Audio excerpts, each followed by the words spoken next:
हे guys what's up. So आज हम लोग बात करेंगे डेविएटेड नेजल सेप्टम यानी कि डीएनएस की। ठीक है ना। तो कभी कभी आपको अगर टर्म दे दिया जाए कि हाँ डिफाइन डीएनएस, तो डीएनएस मतलब कोई ऐसा कोई खूंखार नाम मत समझ लेना कि डीएनए से कुछ रिलेटेड नहीं। डीएनएस मतलब डेविएटेड नेजल सेप्टम। ठीक है। तो नेजल सेप्टम जैसा कि आप लोग जानते हैं कि अगर आपने ईएनटी थोड़ी बहुत पढ़ी होगी, अगर एनाटॉमी पढ़ी होगी थोड़ी, तो आपको पता होगा कि वो बोनी स्ट्रक्चर और कार्टिलेजिनस स्ट्रक्चर का बना हुआ है। ठीक है ना। वहाँ पे सेप्टल कार्टिलेज वगैरह आपके वोमर बोन आती है। ठीक है ना। और ऊपर से नेजल स्पाइन की बोन आती है। ठीक, तो ये सब बोन्स मिला के आपका ये सब पूरा बना के वो नेजल सेप्टम बनता है। ठीक है ना। तो नेजल सेप्टम बेसिकली जो है नेजल कैविटी को दो पार्ट्स में डिवाइड करता है। तो it divides into two nostrils. ठीक है ना। तो deviated nasal septum as in अगर उस नेजल सेप्टम में कुछ प्रॉब्लम आ जाए, चाहे तो वो ट्रोमैटिक हो, चाहे तो वो कंजेनाइटल हो, चाहे तो वो बर्थ ट्रॉमा के ड्यूरिंग हो, चाहे तो कोई आपने ब्लो दे दिया हो, रेशियल फैक्टर्स हो, कुछ डेवलपमेंटल एरर हो, ठीक है ना, तो उसके कारण से डेविएटेड नेजल सिप्टम का आपका कॉन्सेप्ट बनता है। ठीक। तो सबसे पहले बात करेंगे इसकी इंट्रोडक्शन की। तो nasal septum is a structure in the nose that separates the nasal cavity into two nostrils. ठीक है ना। तो नेजल सिप्टम वो स्ट्रक्चर है in the nose that separates the nasal cavity into two nostrils. तो अपनी नाक है आपको, आप उसके बीच में जो आपका वो नहीं होता, बीच वाले एरिया को फील करो, हाँ, तो वो आपका नेजल सेप्टम है। ठीक। तो डीएनएस जो है फिजिकल डिसऑर्डर है, नॉट इट इज़ नॉट मतलब कि कोई ऐसा इन्फ्लेमेशन के कारण ये सब कोई नहीं। ठीक है ना। ये it's basically a physical disorder, not a metabolic disorder. Metabolism का कोई डिफेक्ट नहीं है यहाँ पे फिजिकल डिसऑर्डर है। भाई अगर सिप्टम में कुछ खराबी आई, ठीक है ना, तो फिजिकली खराबी होगी, कोई मेटाबॉलिक कारण तो नहीं है सिप्टम खराब होने का। ठीक है ना।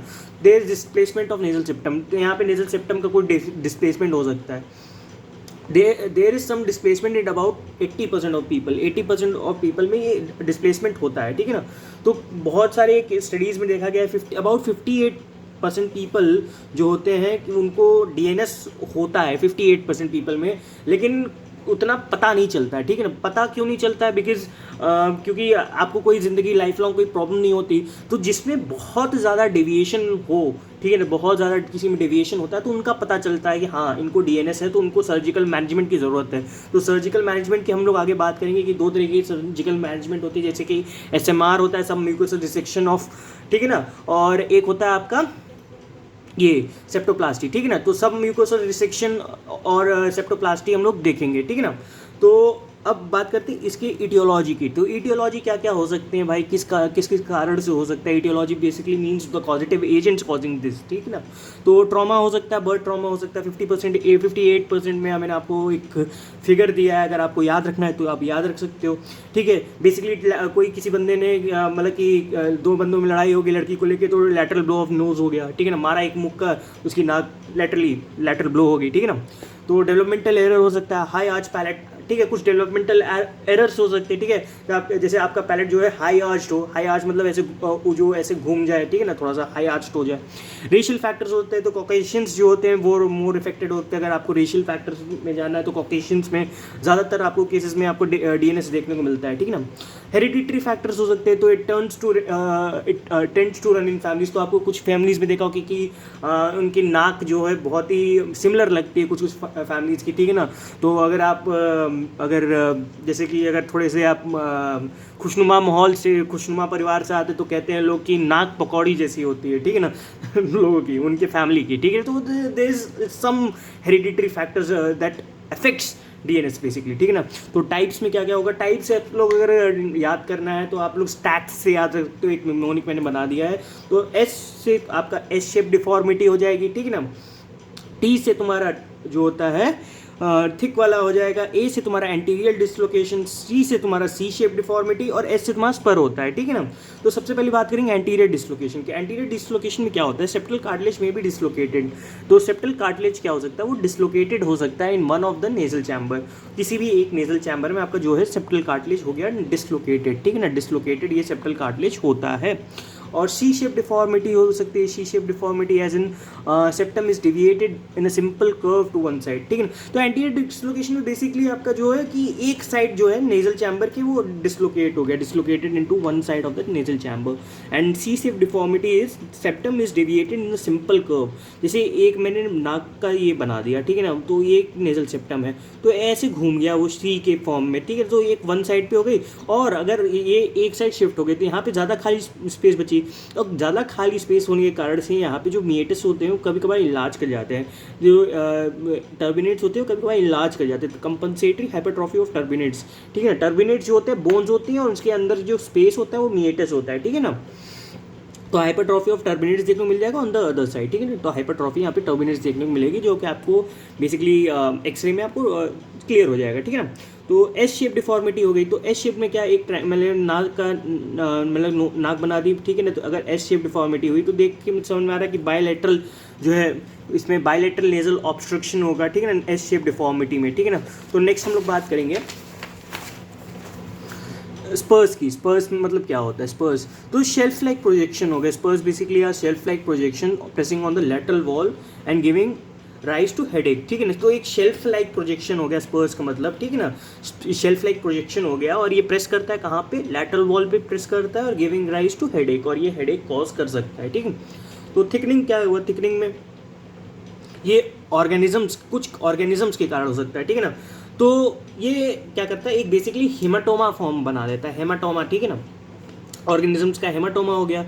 Over riding of septal dislocated, मतलब कि अगर मान लो ये सेप्टम है, ठीक है ना, इसकी दो मतलब कि एक फ्रेगमेंट के फॉर्म में हो गई, तो समझ में आ रहा है जैसे एक ही सेप्टम की दो फॉर्म्स हो गए, ऐसे ऐसे घूम गई, तो over riding of septum dislocated fragment होगा, और ओवर राइडिंग अगर हुई तो आपका डीएनएस होगा ही, ठीक है ना, समझ में आती है, सिंपल सी बात है। ऑर्गेनिजम्स का हिमोटोमा के कारण हो सकता है या ओवर राइडिंग हो जाए सेप्टल के डिसलोकेटेड फ्रेगमेंट्स की। तो अब क्लिनिकल फीचर्स कैसे याद करेंगे, क्लिनिकल फीचर्स दिमाग लगाना है, ठीक है ना, रटना नहीं है, रटना अगर रटोगे तो फिर नहीं याद होगा, ठीक है ना।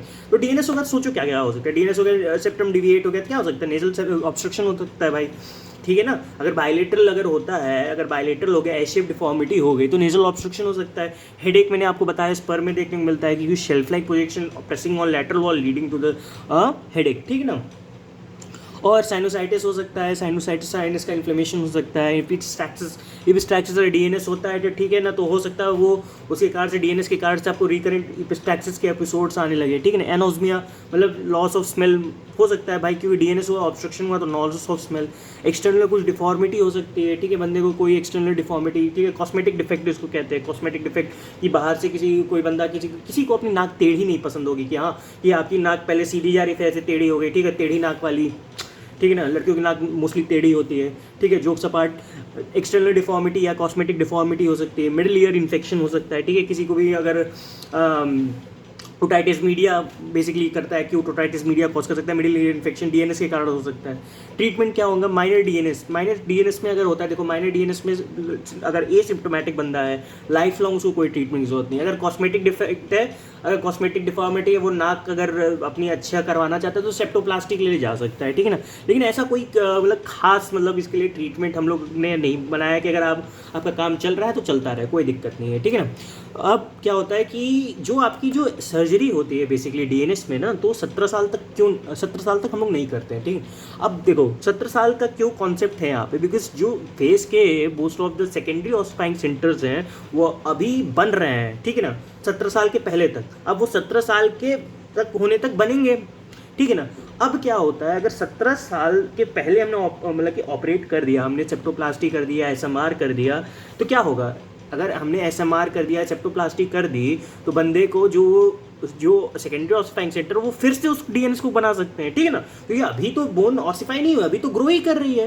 तो 17 साल तक हम लोग वेट करते हैं बेसिकली कि अपना फेस पूरा बन जाए, ठीक है ना। अब अगर सिम्टोमेटिक हो गया तो सब म्यूकस रिसेक्शन मैंने एसएमआर बताया था, इसमें एक क्लियन सिंसिजन देंगे, ठीक है। तो पहले हम लोग क्या करते हैं, इसमें लोकल एनेस्थीसिया देते हैं, म्यूकोपेरिकॉन्डियल और म्यूकोपेरियोस्टियल लेयर को फ्लैप्स को एलिवेट करते हैं। डिफेक्टेड पार्ट्स ऑफ सेप्टम जो है, कंप्लीट सेप्टम का डिफेक्टेड पार्ट जो है म्यूकोपेरिकॉन्ड्रियम और म्यूकोपेरियोस्टियम को एलिवेट करके निकाल लेते हैं और फ्लैप्स को हम लोग रिपोजिशन कर देते हैं। तो बेसिकली अभी एसएमआर जो है एज एन क्लिनिकल डिसीजन देके अभी प्रेफर नहीं करते हैं, बिकॉज ये कभी कभार क्या होता है, इट्स मतलब कि इसके कारण से एक होता है सैडल नोज डिफॉर्मिटी हो जाती है, ठीक है ना। तो सैडल नोज डिफॉर्मिटी अगर आपने देखी होगी, सुअर जैसी नाक, मतलब अगर आपका मान लो कि आपका बीच का नेजल कार्टिलेज ही हटा लिया जाए तो कैसी नाक हो जाएगी, आपके ऊपर खिंच जाएगी कि ऐसे लगेगा सुअर की जैसी नाक जो आपके कार्टून्स में देखते हैं, ठीक है ना। तो ऐसा मतलब ये मत लिख के आना कि सुअर के जैसे पिग लाइक डिफॉर्मिटी मत लिख के आ जाना, सैडल नोज डिफॉर्मिटी इसको कहते हैं। मैं समझाने के लिए बता रहा हूँ कैसी नाक दिखती है आपको प्रैक्टिकल पर्पजेज के लिए, ठीक है ना, सैडल नोज डिफॉर्मिटी। राइट। अब सेप्टोप्लास्टी की मैं बात करूँ, सेप्टोप्लास्टी में वो मोस्टली क्या होता है ना, जो आपका जो खराब हिस्सा है ना केवल उसको निकालते हैं और बाकी छोड़ देते हैं, मतलब ठीक है ना। तो इसमें फ्रीयर्स इंसिजन देंगे, ठीक है ना। उसमें किलियंस इंसिजन था, ये फ्रीयर्स इंसिजन, ये चीज़ आपको याद करनी है, ठीक है। Only most of the deviated parts of the septum are remove. इसमें most of the deviated part जो होते हैं सेप्टम के, most of the deviated part जो होते हैं सेप्टम के, केवल उन्हीं को निकाला जाता है। Rest of the septal framework is corrected and reposition bye plastic means. अब जो रेस्ट जो सेप्टल फ्रेमवर्क पे बचा रह गया उसको करेक्टेड करते हैं और रीपोजिशन कर देते हैं प्लास्टिक मीन से। प्लास्टिक मीन लगा के हमने रीपोजिशन कर दिया। तो भैया ये रही बात हमारी डेविएटेड नेजल सेप्टम यानी कि डीएनएस की। तो मिलते हैं आपसे नेक्स्ट वीडियो में, तब तक ले बाय।